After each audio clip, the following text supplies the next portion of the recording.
Hello friends, భారతదేశం అట్టి ఎంతో మంది ధైర్యవంతుల్ని విజేతల్ని మనకు అందించింది. ఈరోజు మనం పరిచయం చేసుకోబోయే వ్యక్తి ఒక సాధారణ గ్రామంలో జన్మించి తన శ్రమతో జావెలిన్ త్రోలో భారతదేశానికి ఆశాజ్యోతి అయ్యాడు. అతను ఎవరో కాదు, సచిన్ యాదవ్. ఇది కేవలం క్రీడాకారుని కథ కానే కాదు, అది ఒక పోరాట యోధుడి జీవిత కథ అని చెప్పవచ్చు. సచిన్ యాదవ్ హర్యానా సరిహద్దుల్లోనే ఉత్తరప్రదేశ్ రాష్ట్రంలోని బగ్పట్ జిల్లా కేక్రా గ్రామంలో జన్మించడం జరిగింది. తల్లిదండ్రులు నరేష్ సీతా యాదవ్ రైతు కుటుంబానికి చెందినవారు. రైతు కుటుంబం కావడంతో సచిన్ యాదవ్ జీవితం సాధారణంగానే జరిగింది. తగిన సంపద లేదు, అవకాశాలు కూడా చాలా తక్కువ. అందరిలానే ఆయన ఆదివారాల్లో టెన్నిస్ బాల్ క్రికెట్ ఆడేవాడు. ప్రభుత్వ ఉద్యోగం కోసం కోచింగ్ క్లాసులు తీసుకునేవాడు. 19 ఏళ్ల వయసులో స్థానిక కోచ్ సందీప్ యాదవ్ ఒక క్రికెట్ మ్యాచ్ సమయంలో ఆయన సామర్థ్యాన్ని గుర్తించి జావెలిన్ త్రోను పరిచయం చేయడం జరిగింది. తొలి దశలో అసలైన జావెలిన్ కూడా లేని కారణంగా అతను బాంబు కర్రలతో సాధన చేసేవాడు. ప్రతిరోజు ఉదయం 4 గంటలకు లేచి పరిగెడుతుండేవాడు. గంటల తరబడి ప్రాక్టీస్ చేస్తుండేవాడు. ఇదే అతని నిత్య జీవితం. అతను జిల్లా రాష్ట్ర స్థాయిలో పథకాలు గెలుచుకుంటూ ముందుకు సాగడం జరిగింది.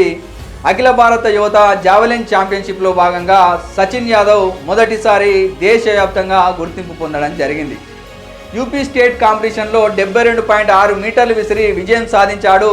తాను సాధించిన కొన్ని ముఖ్య విజయాలు గనక గమనిస్తే, దక్షిణ కొరియాలో 2025లో జరిగిన ఏషియన్ అథ్లెటిక్స్ ఛాంపియన్షిప్లో 85.16 మీటర్ల త్రోతో వెండి పథకం గెలవడం జరిగింది. ఇది అతని వ్యక్తిగత ఉత్తమ రికార్డు. డెహ్రాడూన్లో 2025 సంవత్సరంలో జరిగిన నేషనల్ గేమ్స్లో 84.39 మీటర్ల త్రోతో బంగారు పథకం సాధించి రికార్డు సృష్టించాడు.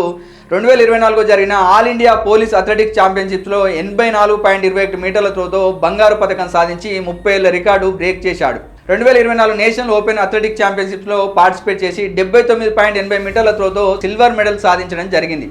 సచిన్ యాదవ్ తనకు ఆదర్శంగా నీరజ్ చోప్రాను భావిస్తాడు. నీరజ్ చోప్రా ఒలింపిక్స్లో స్వర్ణ పథకం గెలిచినప్పుడు సచిన్ కూడా అదే కలను కనడం ప్రారంభించాడు. ఒలింపిక్స్లో తను కూడా ఏదో ఒక రోజు భారతదేశానికి గోల్డ్ మెడల్ తేవాలనే కల. ఒక సమయంలో అతనికి తీవ్రమైన గాయం ఏర్పడింది. వైద్యులు ఆట కూడా మానేయమన్నారు, కానీ సచిన్ మాత్రం వెనకడుగు వేయలేదు. ఫిజియోథెరపీ, మానసిక శక్తి, కుటుంబ మద్దతుతో తిరిగి మైదానంలోకి వచ్చాడు. ద్రోణాచార్య అవార్డు గ్రహీత కోచ్ నవల్ సింగ్ మార్గదర్శకత్వంలో శిక్షణ తీసుకుంటున్నాడు. స్థిరత్వం మరియు సాంకేతికతపై దృష్టి సారిస్తున్నాడు. అతని శరీరం 6 అడుగుల 5 అంగుళాల ఎత్తు, 105 కిలోల బరువు పాకిస్తాన్ అర్షద్ నదీంకు సమానంగా ఉంది. కానీ ఆయన తన మార్గంపై దృష్టి సారిస్తున్నాడు. నేను అర్షద్ గురించి ఏ ఒక్కరోజు ఆలోచించలేదు. నేను కేవలం నా ఉత్తమం విసరాలని కోరుకుంటున్నాను. రీసెంట్గా జరిగిన మ్యాచ్లో 85.16 మీటర్లు విసరడం నా కలలకు పెద్ద దశగా అనిపించిందని అతను తెలపడం జరుగుతుంది. ఇటీవల ఆయన ఐఓఎస్ స్పోర్ట్స్ అండ్ ఎంటర్టైన్మెంట్తో ఒప్పందం చేసుకోవడం జరిగింది.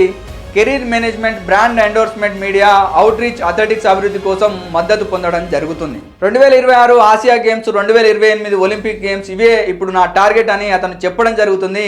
నీరజ్ చోప్రా యొక్క 89.94 మీటర్ల జాతీయ రికార్డును బద్దలు కొట్టాలని, ఒలింపిక్ మెడల్ భారతదేశం కోసం సాధించాలని కలలు కంటున్నానని, నేను నా దేశము మరియు నా కుటుంబం గర్వపడేలా చేయాలని కోరుకుంటున్నానని అతను ఒక ఇంటర్వ్యూలో చెప్పడం జరిగింది.